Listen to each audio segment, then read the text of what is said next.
masih istiqomah ya, masih dalam kesehatan juga. Kali ini aku ingin lanjutin lagi nih kisah-kisah nyata dari guru kami tentang amalan-amalan jalur langit ya. Kali ini adalah amalan istighfar. Lagi-lagi teman-teman, aku mengingatkan, ayo kita sama-sama mengamalkan surah 65, yaitu surah At-Tolaq di akhir ayat kedua dan ayat ketiga, tentang bentuk peningkatan takwa kita kepada Allah, sehingga ketika kita mengalami kesulitan gitu ya, ketika kita udah bertakwa, meningkatkan ketakwaan, itu Allah aja gitu yang nyelesain masalah kita gitu. Kita fokus sama ikhtiar gitu ya, jangan fokus sama hasil gitu. Aku juga masih belajar terus teman-teman, masih belajar terus. Kali ini adalah kisah seorang ibu yang berada di wilayah Kashmir. Ibu ini mempunyai cucu atau anak gitu ya, yaitu perempuan yang terkena penyakit tulang. Ibu ini selalu berdoa kepada Allah Subhanahu wa taala dan juga sering mendawamkan istighfar ya, selalu beristighfar, dan ikhtiarnya juga sudah membawa atau berobat ke mana-mana untuk anak atau cucunya ini. Sekitar wilayah itu memang belum ada yang bisa menangani untuk penyakit dari cucu atau anaknya ini. Dan saat ibu ini membawa cucu atau anaknya ini berobat kemana-mana itu, mereka ada yang bilang gitu ya, mereka bilang bahwa ada loh sebenarnya yang bisa menyembuhkan anak atau cucu kamu ini. Sayang sekali agak jauh ya dari India seperti itu. Jadi orang yang bisa menyembuhkan ini berasal dari India.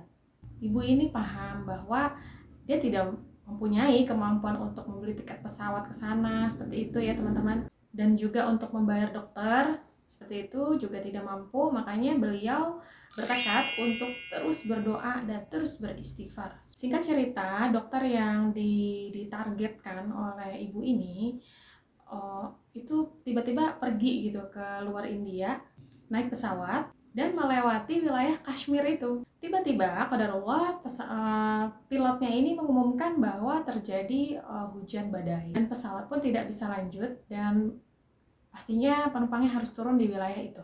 Begitu turun, penumpang-penumpang semua turun, termasuk dokter ini, beliau mengatakan bahwa saya harus seminar ini. Targetnya untuk seminar itu adalah 4 jam dari wilayah tersebut. Kalau begitu saya harus sewa mobil gitu kan, dan mudah-mudahan masih bisa keburu. Dan begitu sewa mobil, saat berjalan itu teman-teman, semakin hujannya deras gitu. Supirnya kemudian berkata bahwa mohon maaf ini nggak bisa lanjut, kata supirnya, karena kalau diterusin kita bisa dihantam sama hujan badai. Baiklah, kata dokter, kita istirahat saja dulu di pinggir gitu ya. Di pinggir itu ada rumah tua, rumah kayu.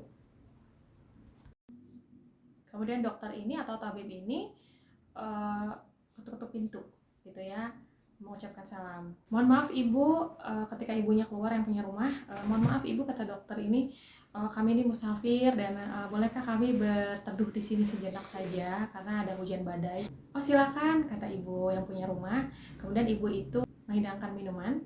Ketika mereka sedang di ruang tamu, tiba-tiba terdengar anak si ibu itu menangis kesakitan tulangnya. Dan teman-teman, inilah ibu yang tadi punya anak sakit tulang atau cucu ya.